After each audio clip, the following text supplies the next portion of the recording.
Video के साथ आपके सामने उपस्थित हुआ हूं और पिछले क्लासेस जो मेरा चल रहा था प्लांट्स हार्मोन चल रहा था, प्लांट्स हार्मोन मैंने खत्म कर दिया और आज नए चैप्टर के साथ पादपों का वर्गीकरण के साथ मैं उपस्थित हुआ हूं।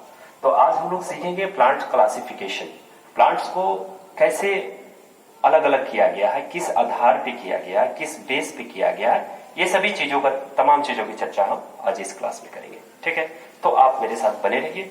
सबसे पहले हम स्टार्ट करते हैं। जीव मंडल में आप लोग बहुत सारे पौधों को देखते हैं लेकिन पहचान नहीं पाते हैं, उसको आइडेंटिफाई नहीं कर पाते हैं कि ये पौधे जो हैं किस प्रकार के पौधे हैं और ये कौन सी श्रेणी में आते हैं। ज्यादातर हम लोग पौधों को देखते हैं जो जिसमें क्या होता है, क्लोरोफिल पाया जाता है। जितने भी ग्रीन प्लांट्स होते हैं उसमें क्लोरोफिल प्रेजेंट रहता है, लेकिन कुछ ऐसे प्लांट्स होते हैं जिनमें क्लोरोफिल नहीं पाया जाता है। कुछ ऐसे प्लांट्स होते हैं जो क्या करते हैं, वो ऑटोट्रॉफिस होते हैं। कुछ ऐसे प्लांट्स होते हैं जो क्या करते हैं, हेट्रोट्रॉफिस होते हैं। कुछ ऐसे प्लांट्स होते हैं जो इंसेक्टिवोरस प्लांट्स होते हैं। तो ये सभी तमाम चीजों की चर्चा आज हम लोग करने वाले हैं और प्लांट्स को किन किन भागों में कैसे कैसे डिवाइड किया गया है, ये सभी चीजों की चर्चा हम लोग आज करेंगे। जीव मंडल में सभी बहुकोशीय प्रकाश संश्लेषी उत्पादक एवं स्वपोषी जीवों को पादप जगत के अंतर्गत रखा गया है। जितने भी मैंने अभी आपको बताया कि कुछ पौधे ऐसे होते हैं जो अपना भोजन स्वयं बनाते हैं, उसको हम लोग क्या कहते हैं, ऑटोट्रोफस कहते हैं। ठीक है, और जो पौधे अपना भोजन स्वयं नहीं बनाते, वो दूसरी किसी पे आश्रित रहते हैं, उसको हम लोग हेटेरोट्रोफस कहते हैं। कुछ ऐसे पौधे होते हैं जो क्या करते हैं, इंसेक्ट को क्या करते हैं, अपने इंसेक्ट को, इंसेक्टिवोरस होते हैं जो इंसेक्ट को अपना भोजन बनाते हैं। तो ये सभी चीजों को हम लोग बारी बारी से क्या करेंगे, एक डायग्राम के माध्यम से मैं एक डायग्राम बनाऊंगा और उस डायग्राम के माध्यम से हम लोग समझेंगे। ठीक है, तो वीडियो में आप बने रहिए। अगर आप मेरा पिछला वीडियो नहीं देखे हो तो वहां से आप लोग क्या करेंगे कि मेरा प्लांट्स हार्मोन का वीडियो जरूर देखेंगे। ठीक है, बने रहिए मेरे साथ।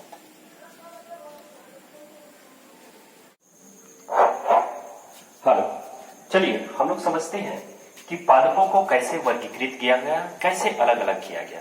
सबसे पहले पादप जगत जो है, पादप जगत को दो भाग में हम लोग डिवाइड करते हैं। पहले क्रिप्टोगैमस और फेनरोगैमस, दो पार्ट्स में डिवाइड किया मैंने।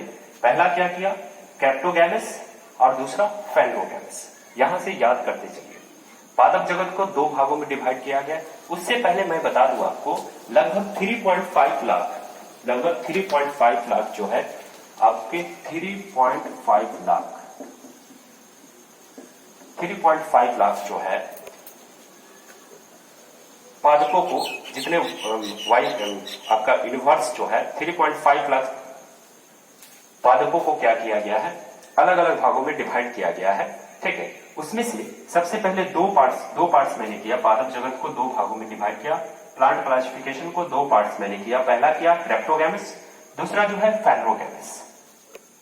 अब आता है क्रिप्टोगैमस जो होता है अपुष्पोद्भिद होता है। अपुष्पोद्भिद मतलब ये होता है कि इसमें जो इस तरह के जो पौधे होते हैं उसमें क्या होता है, वो जो पौधे होते हैं बीज रहित होते हैं। कैसे होते हैं, बीज रहित होते हैं। क्या होते हैं, बीज रहित। ठीक है, बीज रहित होते हैं। ये पौधे जो होते हैं क्या होते हैं, बीज रहित होते हैं। ठीक, और इसमें जो होता है क्रिप्टोगैमस जो होते हैं, क्रिप्टोगैमस में इसमें सीड का फॉर्मेशन नहीं होता है। क्या होता है, सीड का फॉर्मेशन नहीं होता है, ना ही फ्लावर्स का फॉर्मेशन होता है। ठीक है, तो आगे हम इसकी चर्चा करेंगे और आगे बढ़ते हैं। तो क्रिप्टोगैमस जो है उसको हम लोग कितने भाग में डिवाइड किए हैं, क्रिप्टोगैमस को 3 पार्ट्स में हम लोग डिवाइड किए हैं। पहला जो है वो क्या है, थाइलोफाइटा। थाइलोफाइटा जो है वनस्पति जगत का सबसे बड़ा समूह है। थाइलोफाइटा जो है वनस्पति जगत का सबसे बड़ा समूह है। ठीक है, दूसरा जो है ब्रायोफाइटा। क्या है, ब्रायोफाइटा। तीसरा जो है टेरिडोफाइटा। यहां से क्रिप्टोगैमस को 3 पार्ट्स में डिवाइड किया जाता है। पहला जो होता है क्या होता है, थाइलोफाइटा होता है, दूसरा ब्रायोफाइटा होता है और तीसरा जो होता है टेरिडोफाइटा होता है। ठीक, आगे चलिए। थाइलोफाइटा को हम लोग क्या करते हैं, 3 पार्ट्स में डिवाइड करते हैं। थाइलोफाइटा को जो हम लोग कितने भाग में डिवाइड करते हैं, 3 पार्ट्स में डिवाइड करते हैं। थाइलोफाइटा जो होता है सबसे पहला जो इसका आता है एल्गी होता है। क्या आता है, एल्गी मतलब शैवाल होता है। एल्गी मतलब शैवाल। उसके बाद क्या आता है, फंगी आता है। फंगी मतलब कवक। ठीक, उसके बाद बैक्टीरिया। बैक्टीरिया मतलब जीवाणु। ठीक है, ये हो गया क्रिप्टोगैमस। क्रिप्टोगैमस जो होता है उसको थाइलोफाइटा को हम लोग क्या करते हैं, 3 पार्ट में डिवाइड कर देते हैं। ये सभी जैसे के तैसे रह जाते हैं। अब हम लोग आते हैं फेनरोगैमस। फेनरोगैमस को हम लोग दो पार्ट्स में डिवाइड करते हैं। फेनरोगैमस को दो पार्ट्स में डिवाइड करते हैं। एक आता है आपको, एक जो होता है क्या होता है आपको एंग्रियोस्पर्म होता है। क्या होता है? एंगियोस्पर्म होता है। पहला क्या होता है? एंगियोस्पर्म होता है। दूसरा होता है जिम्नोस्पर्म होता है। क्या होता है? जिम्नोस्पर्म होता है। इसको एंगियोस्पर्म को हम लोग कहते हैं आवृत बीजी, आवृत बीजी, ठीक है। और जिम्नोस्पर्म को हम लोग कहते हैं नग्न बीजी। क्या करते हैं? नग्न बीजी कहते हैं। इसके बारे में हम लोग आवृत बीजी और नग्न बीजी के बारे में हम लोग चर्चा करेंगे कि किस तरह के फ्रूट्स होते हैं जो नग्न बीजी कहलाते हैं, किस तरह के फ्रूट्स होते हैं जो आपको क्या कहते हैं? आवृत बीजी कहलाते हैं। इसके बारे में हम लोग चर्चा करेंगे। या किस तरह के पादप जो होते हैं आवृत बीजी कहलाते हैं या नग्न बीजी कहलाते हैं, इसके बारे में हम लोग चर्चा करेंगे, ठीक है। उसके बाद एंगियोस्पर्म को हम लोग दो पार्ट्स में डिवाइड करते हैं। एंगियोस्पर्म को दो पार्ट्स में डिवाइड करते हैं। पहला जो होता है क्या होता है? एक बीजी पत्र होता है जिसको मोनोकोट सीट कहते हैं। क्या कहते हैं? मोनोकोट कहते हैं। क्या कहते हैं? मोनोकोट कहते हैं। दूसरा आता है डाइकोट। मोनोकोट जो होता है क्या होता है? एक बीजपत्री होता है। क्या होता है? एक बीजपत्री। इसका एग्जाम्पल जो होता है क्या होता है? राइस होता है, मेज होता है। क्या होता है? राइस और मेज होता है। और दूसरा जो होता है डाइकोट होता है। डाइकोट मतलब क्या होता है? कि दो बीजपत्री होता है। क्या होता है? दो बीजपत्री होता है, ठीक है। दो बीजपत्री कहने से मतलब ये हुआ कि जैसे हम लोग ग्राम्स देखते हैं, क्या इसके एग्जाम्पल्स में क्या आ जाएगा? ग्राम आ जाएगा। क्या आ जाएगा? ग्राम आ जाएगा, पी आ जाएगा। जैसे हम लोग ग्राम्स को देखते हैं, ग्राम्स को हम लोग जब क्या करते हैं, उसका आउटर कवर को, आउटर लेयर को जब हम लोग अलग करते हैं तो वो क्या करता है? दो पार्ट्स में डिवाइड हो जाता है। उसके जो अंदर के भ्रूण जो होते हैं, एम्ब्रॉय जो होते हैं, वो दो पार्ट्स में डिवाइड हो जाते हैं। तो वैसे बीजों को हम लोग क्या कहते हैं? द्विबीजपत्री कहते हैं, ठीक है। और जैसे हम लोग राइस को देखते हैं, राइस को जब आउटर कवर निकालते हैं तो वो क्या होता है? सिंगल उसमें से एम्ब्रॉय निकलता है, उसको हम लोग कहते हैं मोनोकोट सीड, यानी एक बीजपत्री कहते हैं, ठीक है। तो आगे हम लोग चर्चा करेंगे क्रेप्टोगैमस का। पहला यहां से ये हो गया पहला, यहां हो गया दूसरा, दूसरा हो गया, ठीक है। ये थैलोफाइटा जो हो गया पहला का क हो गया, ये ख हो गया, ये ग हो गया, ठीक है। सॉरी, ये हो गया ख, ये हो गया ग, यानी पहला का क, पहला का ख और पहला का ग हो गया, ठीक है। और पहला का क का ए हो गया, पहला का क का ए अल्गी हो गया, ये हो गया बी फंगी, ये सी हो गया बैक्टीरिया, ठीक। उसके बाद दूसरा में आते हैं फेनरोगैमस में आते हैं। फेनरोगैमस को दो पार्ट्स में डिवाइड करते हैं। तो ये टू का इसको मान लेते हैं क, टू का क, ये टू का ख हो गया, ठीक है।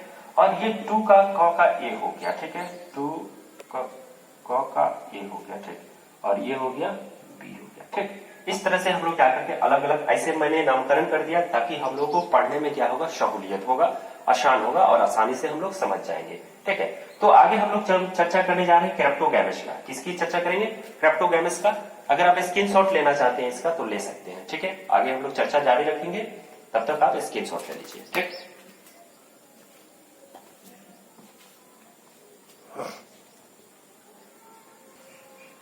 चलिए हम लोग आगे चलते हैं। क्रेप्टोगैमस, देखिए क्रेप्टोगैमस की हम बात करेंगे। पहला नंबर में क्या था हम लोग का? क्रेप्टोगैमस था, ठीक है। तो क्रेप्टोगैमस का इसका हिंदी क्या होता है? बीज रहित होता है। क्या होता है? बीज रहित, ठीक है। बीज रहित, बीज रहित। इस प्रकार के जितने भी पौधे होंगे उसमें क्या होगा? सीड्स का फॉर्मेशन नहीं होगा। बीज रहित मतलब इसमें बीज नहीं पाया जाता। इस तरह के जितने भी होंगे नो सीड फॉर्मेशन,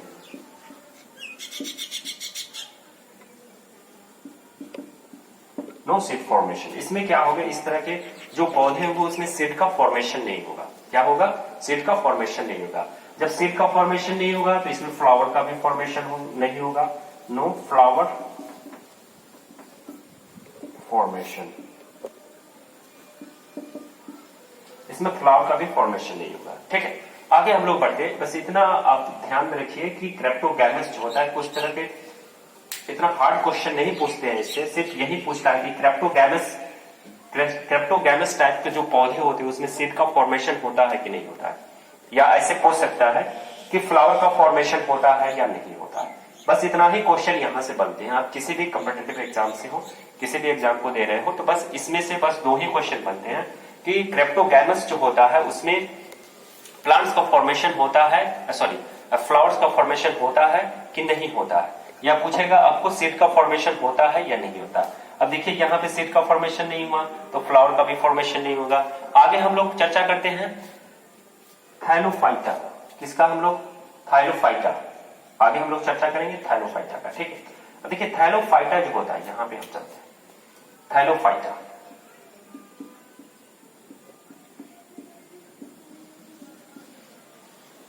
थाइलोफाइटा ये वन का क्या हो गया? का हो गया, ठीक है। थाइलोफाइटा का हम लोग चर्चा करते हैं। थाइलोफाइटा देखिए क्या होता है। थाइलोफाइटा जो होता है वो वनस्पति जगत का सबसे बड़ा क्या होता है? सबसे बड़ा समूह होता है। अगर पूछेगा कि वनस्पति जगत का सबसे बड़ा समूह कौन सा होता है, तो आप यहां से बताएंगे थाइलोफाइटा। थाइलोफाइटा जो होता है वो क्या होता है? वनस्पति जगत का सबसे बड़ा समूह होता है, ठीक है। और इसमें जो पौधे होते हैं उनका बॉडी जो होता है, वो बॉडी स्ट्रक्चर जो होता है वो क्या होता है? वो थाइमस की तरह होता है। क्या होता है? थाइमस के जैसा होता है। इनका जो इसके अंतर्गत जो पौधे आएंगे उनका जो स्ट्रक्चर होगा, बॉडी स्ट्रक्चर जो होगा वो क्या होगा? थाइमस के जैसा।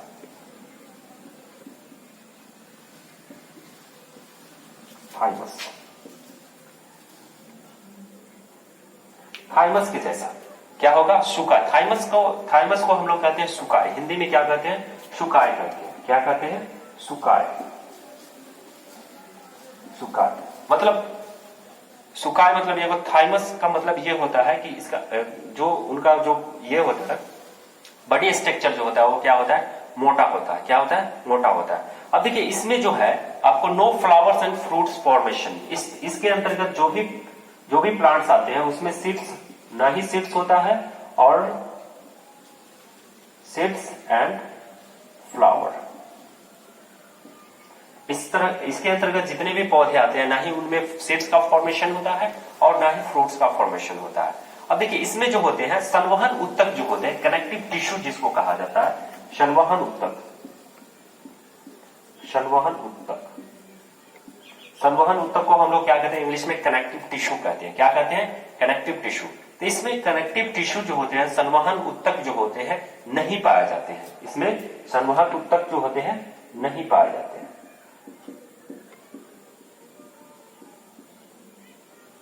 नहीं पाए जाते हैं, ठीक है। अब देखिए आगे हम लोग चलते हैं, ठीक। आगे हम लोग इसका एग्जाम्पल जो हो गया थाइमस का, थाइलोफाइटा का एग्जाम्पल जो हो गया क्या हो गया? अलगी हो गया। क्या हो गया? अलगी। क्या हो गया?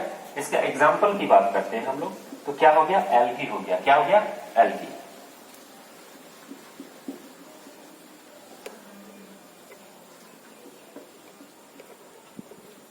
एल्गी हो गया। इसका एग्जाम्पल, थाइलोफाइटा का एग्जाम्पल क्या हो गया? एल्गी हो गया, ठीक है। अगर पूछ दे कि एल्गी जो है किस पादप के किस श्रेणी में आता है, तो थाइलोफाइटा। अगर आपसे पूछ दे कि थाइलोफाइटा जो है या पादप जगत का सबसे बड़ा समूह कौन सा है, तो आप बताएंगे थाइलोफाइटा। या वनस्पति जगत का या पादप जगत का सबसे बड़ा समूह जो होता है क्या होता है? आपका थाइलोफाइटा जो होता है, ठीक है। थाइलोफाइटा समूह ग्रुप होता है, ठीक है। अब इसके बॉडी स्ट्रक्चर कैसे होते हैं? थाइमस के जैसे होते हैं। इसमें सीड्स का फॉर्मेशन नहीं होता है, ना ही इसमें फ्लावर्स का फॉर्मेशन होता है। इसमें कनेक्टिव टिश्यू जो होते हैं नहीं पाए जाते हैं। और इसका एग्जाम्पल क्या हो गया? अलगी हो गया, ठीक है। अगर आप स्क्रीनशॉट लेना चाहते हैं तो ले सकते हैं।